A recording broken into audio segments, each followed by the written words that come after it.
Hello, everybody. I'm Philburt, President and CEO of AIM Employers Association, and welcome to This Week at Work. Welcome to the only show about the workplace that offers you front row seats and a microphone, bringing you practical, timely, and accurate insights so that you can more effectively lead your organization. It's Thursday, January 26th, episode 215. Today, Tanya Zion is back on the show as we dive deeper into the people analytics conversation from last week. And data is power, and that kind of power needs to be driven by your why. Tanya will provide real examples to show you how simple questions can lead to meaningful change. Plus, Tom Chibnall goes deeper into the impact data can have on difficult decisions like the mass layoffs we're seeing in the tech industry. We want to hear from you, so speak up. Take the poll and ask your questions now. All this and more on This Week at Work.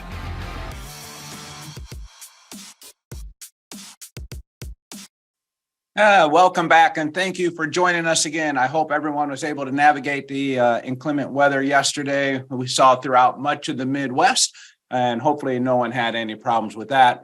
Boy, if times have changed, I'm not sure about you, but maybe I'm old enough to remember what I would consider the good old days. For the first 25 years of my career, not one time, you think about it, for 25 years, not one time did we ever close our workplace, no matter where I worked, anywhere around the world, because of bad weather, because of snow. And you didn't even have remote opportunities.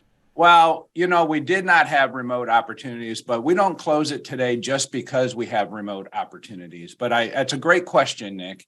And we do get that advantage, and I do understand that.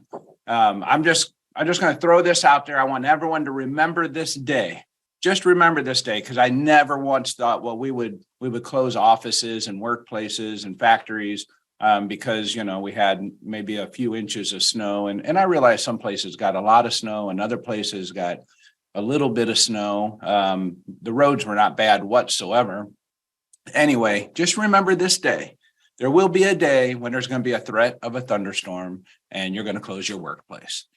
Just imagine that, right? Because that is as far away in my imagination as closing the office for a few inches of snow would have been. And here today, it's expected, which kind of gets us to our topic, and that is understanding our workplace, using data, information to better understand, what is important to manage our employees and the workforce that we have today. And I'm not saying that that's a bad thing. Please don't misinterpret me. It's just beyond my imagination. If I go back 25 years ago, and that would never even been considered. All right. So let's take a look at some of the things that we have. And if there is something that has changed for you in the last 25, 30 years, depending on how long you've been working, 10 years, 5 years, something that's changed in the workplace beyond working from home. We know that is a change in hybrid work. What is it that gets you up as a pet peeve? I know that's my pet peeve, is the inclement weather. Just get up, get to work. We'll all be okay. But is there something in your mind that bugs you about today's workplace? This is a time for us as professionals to share some of our frustrations and have a little bit of fun with it along the way. We do have a poll question for you today, and I want to kind of go through that. The question is, how likely would an employee at your organization be able to accurately state how their role contributes to the strategic plan? And you have, I think it's 5 choices here: definitely, very likely, somewhat likely, not likely, or no way, not at all. So I'd love to have your comments and thoughts on that. And that's going to kick off our discussion this morning. And we're going to lead the way with Lawyer on the Clock. And back with us for a third week in a row is Tom Chibnall. He's one of the attorneys at Ogletree Deakins, a national law firm that does a great job. He's helping out his buddy, Burt Garland, who says he is in trial this week. And I hope he's doing well. But hey, Chibs, I got to tell you, I don't know if Valentine's Day is coming up or something, but you got a nice clean shave going on this morning. Well, yeah, thanks, Phil. Yeah, I cleaned up for the audience. After I went back and looked at the replay of last week's episode, I looked a little scruffy. Yeah. Nick, I know you'll appreciate this. I mean, we went through the same evolution on the on-screen personality of Burt Garland over the last several years, where he went from a nice clean cut haircut and a clean shave to, long hair flowing and it's kind of a ratty looking beard. He can't really grow that full beard, right? It's kind of patchy on his face. But Tom, I think you're following this same trend here. If you start growing your hair long now, we're really going to make some fun of you there. I think everybody has a decision to make, and shave or not shave. But really, what I do is I just get further from the camera. Get further from the camera, and that helps a lot. Nick, you don't even have to shave yet. Come on. All right. Hey, I'm going to pipe up for the female listeners, and we give you guys no empathy, but maybe you're coming a little ways towards us on the empathy scale here of getting ready in the morning. All right. Now we got all of our groups spoken for here. Let's get kicked off with Lawyer on the Clock. All right, it's time to look into what's trending in employment law. Lawyer, you're on the clock. There you go. Thanks, Phil. This is an interesting week for us. We're diving back into the data discussion this week, and I thought it'd be a good time to talk about reductions in force. Some of you all have seen the mass layoffs that are coming.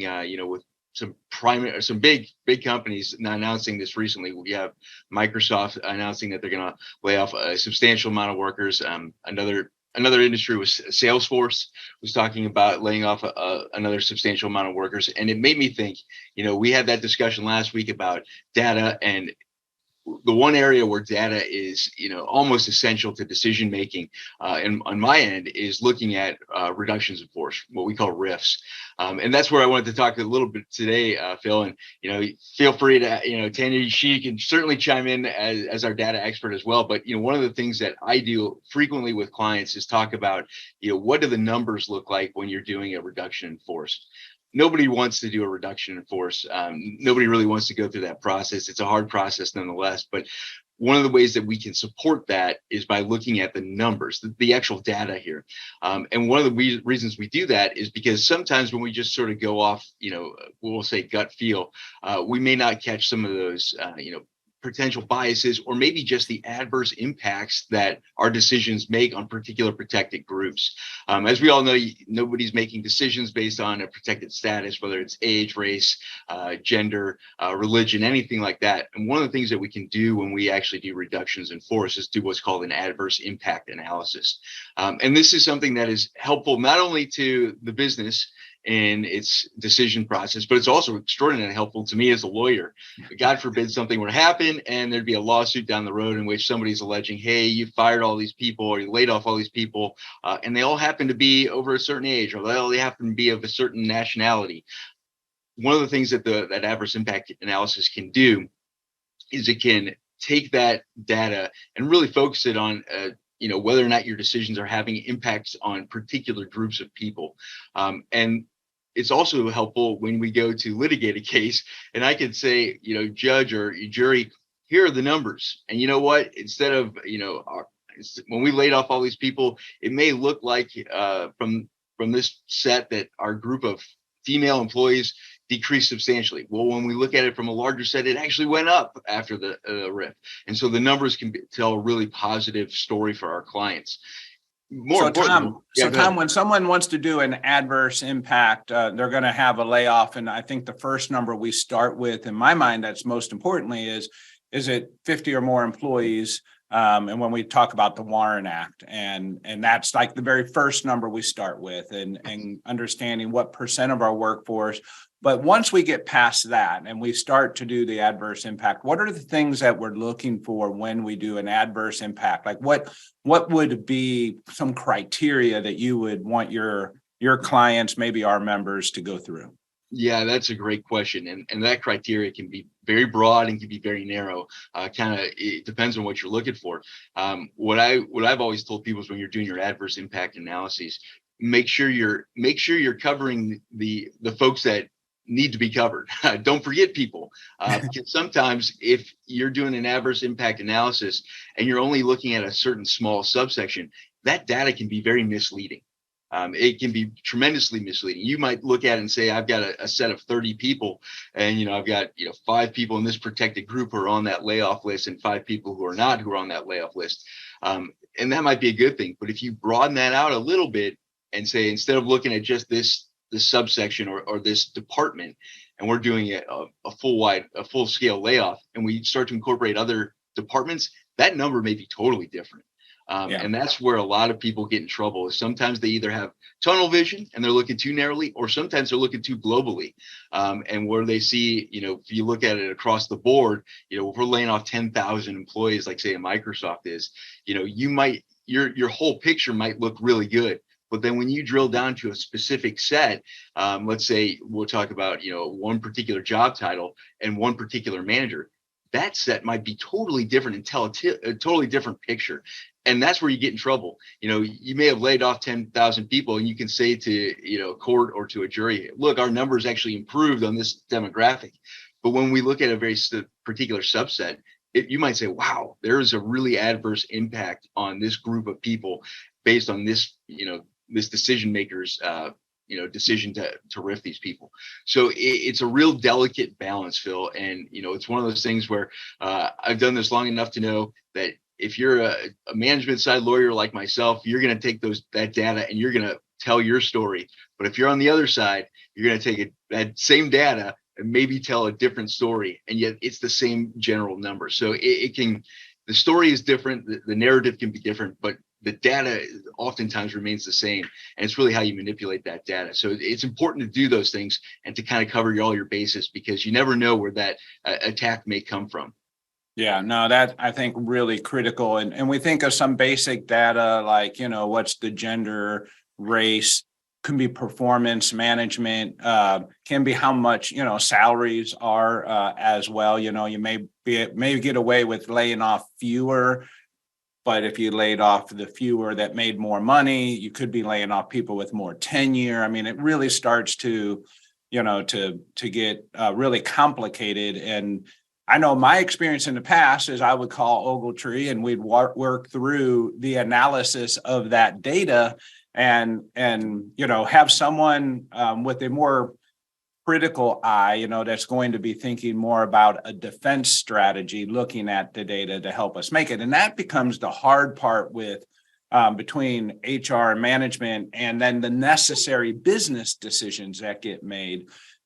Which then cause some of the black magic, if you will, to occur to help avoid legal risk, but also achieve the business goals. And it's not always just rack and stack and draw a line and be done. It can be very, very complicated in that scenario. Yeah, that's right. And, you brought up a good example there. You talked about your various factors, like you might look at tenure, you might look at salary, and sometimes salary is equated with tenure. And you might say, we can cut these people because of what they're earning. And they just might happen to all be, 20 plus year employees, which means that their age might be over that protected group. And therefore you might have that, or you might have it on the opposite side. Let's cut all these, sort of low earning jobs. And that might have a disparate impact on a certain minority group. And those are things that you got to be careful of. And one of the things I'll say is when you do an adverse impact analysis, we think it's very important to involve your lawyers for one reason, because then you can for one reason, you're a lawyer. Right. Well, that's right. I don't know if that's a good thing, though. I do agree with you. But for one reason, you're a lawyer. Yeah. Right. And the other reason is sort of a practical one, is that you can apply privilege to those things. Because sometimes when you're doing that analysis, you find out that, hey, there's a problem here. And if in the course of litigation, you have to produce that information or those discussions, that is, that's a smoking gun. And we want to avoid that. So if you have your lawyers involved, you can, you can put that under the guise of privilege and under the category of privilege to protect that analysis. Absolutely. All right. There you've heard it from Chibs. He's telling it to you straight with his clean shaven face this morning. I think it's really important to, get your attorney involved and work through that process, protect as much of that data as you can, and use data to make make a decision that's going to lead you to a less less risky position. The one thing I want to point out is I'm not trying to create a layoff scare, right? Let's keep in mind, we still have 10.5 million job openings. We're talking really about a few thousand employees around the country. It is not going to impact you if you are in manufacturing or in service industry and these other spaces trying to hire today. We are still seeing the hiring of frenzy that we saw last year. It's a very, very active employment pool. And because we do have some reductions in some of these popular brands that we're aware of, don't misinterpret that and think everything is going to be okay when it comes to hiring. I do not predict that to be the case, and I'm using data to share that with you. All right, so let's go on to Philburt's Forum, my favorite part of the show. We got some great cartoons here to set up some funny laughs today. Philburt's Forum. You've just entered Philburt's Forum, where we peel the onion back and take a lighter look at the workplace. All right, so today we're talking about analytics and data and having some fun with that. And I like Philburt. Dilbert is kind of a play off of that. It's a lot of fun. But let's take a look at this first cartoon here. We have the second option feels right. Let's go with that. Should we always ignore what the data says, or is this one of those one-time things? And the boss says it's called intuition. It's a slippery slope, says Dilbert, to watch a slippery slope to witchcraft, isn't it? All right, so there you go. That's an excellent example of how we have data often and we don't use it because, we're back to that space of intuition and so on. There's another one here. I don't know if you have that one queued up there, Bert or Nick, but it's got Dogbert in it. He's making his first appearance on the program. And Dogbert says, you need a dashboard application to track your key metrics. And he goes on to say that way you'll have more data to ignore when you make your decisions based on company politics. And then the boss says, will that data be accurate? And he says, okay, let's pretend that really matters. It's just an excellent example of sometimes we ignore the data again that we have, whether it's accurate or not. And then my last one, and Tanya, this is going to lead to a great conversation with you. Employee satisfaction has doubled since last year. And we went from 1% satisfied to 2% satisfied. 100% improvement. Employee satisfaction has doubled. Tanya, this is a space that you work with all the time. You're an expert in this space. We love having you on the program. Can you take us through some examples of asking why and how that has improved gathering meaningful data, right? Because we're going to have numbers, but we don't always understand the data. And I think that's what Chibs was saying when we go through a layoff. It's understanding the data and the impact it's making. We do employee and opinion engagement surveys. We get numbers, but we still have to ask why. Can you talk a little bit more about that for us? Yeah, and I think I'm going to start with the why we're talking about this now, because I want to echo what you're saying about layoffs, right? We hear all these headlines in the news, but for most of our audience, we're not seeing that impact in the size of business of most of the companies that are listening in today. And so when we talk about having to do an adverse study or impact study, we don't want to wait until that moment to get our data house in order. These are things that we should have been talking about all along. And so for any leaders that are on the line, I talk to so many HR leaders and they're like, how do I get the CEO to listen, right? I'm seeing these trends and I want to be able to do some of this. I want to dig into the data and there's some resistance. So if this feels familiar to you, I would just say this is your gentle nudge to really maybe sit down with your HR leader because this is really important. And I think Tom would agree, the more organized your house is before things like this come, the much easier it is for your team, your legal team to work with you and come up with a defense that is supported by data because you've historically been doing it. So when we think about the why, go ahead, Phil. No, go right ahead. No, finish up, please. So I just wanted to kind of bring a bow around all of that because it's important to be thinking about this when we don't have a problem to be able to get ready. But Phil, you asked about, how does digging into a why really make an impact in the employee experience? And first of all, I'm going to give Dilbert props. 100% improvement in employee engagement is 100% improvement. I'll give you some celebration for that. But we want to celebrate the wins, but we also want to understand what really is the the employee experience. And so one of the things that we see in these whys is a lot of times employees on the surveys will say, I know what's expected of me, or they'll even answer really, really high. I go above and beyond what is expected of me. But then when we look at the communication and what they're saying in the company, they'll answer really, really low that they're kept informed of the upcoming trends within the organization. And when we see that, one of the things that we look to is we really look to this concept of expectations by role. What does your job description say? How are you having routine conversations that's explaining to the employee how what they do matters, that when they show up in the workplace, they're actually contributing to a greater goal. And we find that when we go through this analysis of job descriptions and really pairing and partnering that to the strategic mission, we see engagement go up, but we also see profitability go up. We see risk go down, all of those things, because people understand what the company is trying to accomplish. Hence our poll today. Yeah, I think about the hundreds and literally hundreds, if not, 1,000 employee meetings that I've done where I've stood in front of large groups, small groups, local groups, international groups. It doesn't matter. And part of really good management teams that share information every single month. Here's our sales numbers, here's our profit numbers, here's our quality numbers, here's our customer satisfaction scores, here's all of this information. Either we do it on a regular basis, weekly, monthly, quarterly, annually, all these methods that we use to share data. And many of those meetings, most of them end with a lot of silence, not a lot of questions, not maybe a great deal of comfort for the leadership team to feel like it was a meaningful time spent.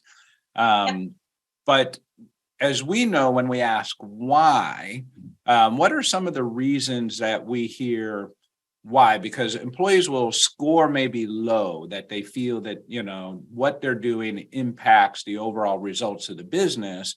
And at the same time, management will say, well, we tell them and share it every single month, but nobody's really listening and asking any questions. They simply just don't care. How do you respond to something like that? Well, I think when we look at that, we really have to think about, and I was on, I think it was last year, Phil, and we talked about this concept of psychological safety, right? How are we creating this environment where there is trust? I have trust with my manager. I have trust that if I speak up, I'm not going to have a repercussion. I have trust that if I speak up, you're actually going to do something with it. And so often when I come in and I'm working with organizations, I hear this language, this us and them. Well, we say this, but they don't respond. And the first thing that I get really curious about is why there's a divide, right? We can't get this done without everybody that's in the room. And so how do we work that we take that divide out and we start to use language? There are going to be people in your organization, if you're in an all hands-on meeting, there are people that don't want to speak in front of 300 people. So what have you done in preparation of that? But then if you have them submit questions ahead of time, are you weeding them out and only cherry picking the easy ones? I think there has to be radical candor within organizations to be able to take the hard questions. And leaders have to be courageous enough to say, we don't have that answer. However, we have a process that we're going to plug that into. And the next time we meet, we're going to follow up on it. And you actually follow up on it. And that's where I think it's hard work. We think communication is pretty simple and we don't need to over process it. And what I find in organizations is when you can communicate a process, you start to build trust, because then you have a mechanism to follow through. Yeah. And I like that, and you and I did a program before on psychological safety and the concept of really listening to those trigger words, right? The us, the them, the we, the you, the front office versus the back shop, whatever it might be in the language that is, it's divisive in one way or another. And it can be simple and not meant to be harmful, just as a descriptor, or it can be a clue to a lack of trust. And that would be like something we should all be listening to in that space. I want to take a look at the survey results, Tanya. We're going to get right back to you because let's get some thought on this. Nick, if you can share those for us, please. Again, the question was, how likely would an employee at your organization be able to accurately state their contribution to the strategic mission. And it's a really pretty good result here. 47.6% said somewhat likely, and a percent of 33 said very likely, which is awesome. Not likely, and is it definitely? What was that last option there? Yeah, definitely is 4.8%. Definitely. Yeah. So no one scored no way. There's not a no way on there, is there, Nick? No, there is not. So that's great news. I think we're making progress. I know in years past, numbers maybe would not be that strong. I can see some of the comments here. People are trying to do more during their onboarding process. They're starting to add goals and metrics to their department measurements and sharing those through support plans. They're trying to listen and look for every opportunity. I'm just reading different ones. But, some people just see the glass as half full. That's all right. Half full, you're halfway there, is what I say with that. And whether it just depends if you're filling it or emptying it with those people. But we're going to have them, but that doesn't mean we shouldn't share it. Tanya, one of the things I wanted to spend a little bit time on is the supervisor, right? Because in my mind, it all starts with the supervisor. And that supervisor is the same person that helps create, headaches or makes things easy for Chibs when there's a layoff, because it's all in how that supervisor is able to translate messages to the people, because they're that key pivot position. Talk to me a little bit about the supervisor. Yeah, the supervisor is a key role in any organization. And what we find is that we don't always really empower our supervisors with some of these tools that Phil, you and I talk about a lot, right? Are we giving them all of the data that we have as we move through people analytics? Do the supervisors have a voice in onboarding? When we're talking about putting a job posting out there, are we really sitting down and talking to them, not only what the job description says, but those characters and those traits? And are we capturing how they want to start building their teams and what they're wanting to do? The other thing too, when I get into organizations and I ask, how do you communicate? And I hear, we do text, we do emails. But I always have someone that comes up and says, but I have that one supervisor and they talk about it at their team meeting every week. And I don't hear that same thing from those employees. And so one of the things that we recommend is give them talking points, right? And when you're in your executive meetings, come out with those talking points that you want to cascade down to your employees. And then let's make sure we're training those supervisors. And what I know in organizations is that over the past 3 years, with everything else we've had to deal with, we haven't been training our supervisors. We also haven't been bringing them together. And there is a tremendous value in putting them through training, having them have time really for professional development, where we talk about some of these softer skills and really be focused on the employee experience. Yeah, I think that, that key thing for supervisors, and one of the best practices I've seen and experienced myself was, after an employee meeting, first thing we did is at this particular workplace is they did just that. They had 100 people in the room and they were doing it, on a schedule so they can communicate to everyone at different times. And each meeting had 100 people in it. Then everybody would go back when, to your point, no one was raising their hand to ask a question unless it was someone that was really stirring the pot in some way. We did get a lot of those comments, right? But what we didn't, or what this workplace didn't do, was they didn't arm the supervisor for the conversation after the meeting, which can be even more meaningful to help understand the purpose of the meeting. And when they started having smaller groups, and then they first would meet with the management and supervisor team and say, here's what we're going to share. What questions do you have? Here are the key things we want the employees to see and know and to talk about. After the meeting, here are the talking points. Here are questions to ask your team. Here are responses to help you with the right answer if you don't know. And it really became a knowledge development session for supervisors and managers. And it really helped improve the translation, because there can easily be a gap in translation. Yeah, Two things I would add to that, Phil. One, we need to close the loop. So I love that you're pushing that information down. But if we don't have a way to push that information back up and check understanding, how did the meeting go? What came out of your meeting? How can we incorporate the feedback that you received into what we're doing?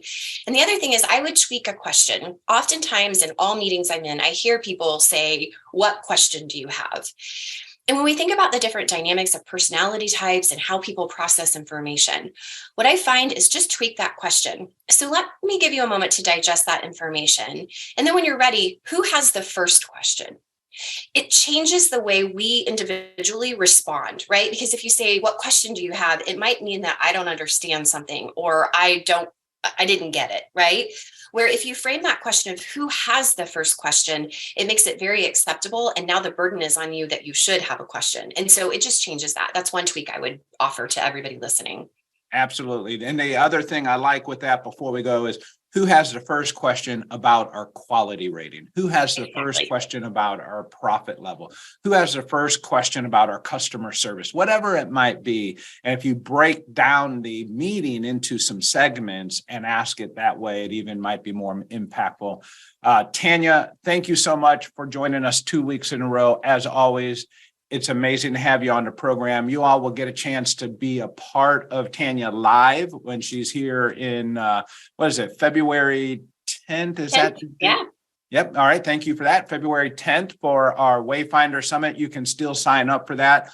There's several hundred people already signed up. It's great. You can enjoy it from home if it's a bad weather day, because Feature Group will be simulcasting that for us.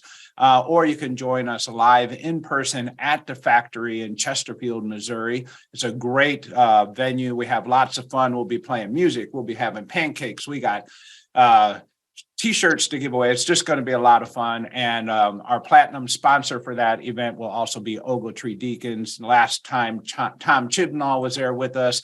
I think this time Bert will be there, and he will be giving a legal update as well.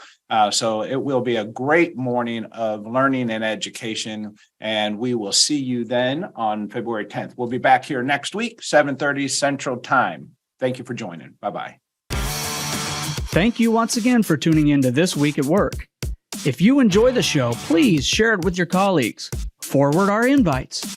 Share the link, aimea.org/This Week at Work, or follow or subscribe wherever you get your news and entertainment, like LinkedIn, YouTube, Spotify, Apple Podcasts. We're everywhere you are.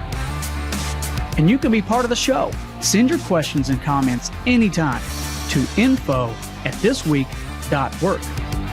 We'll see you next week, 7:30 a.m. Central Time, when we discuss what's happening this week at work.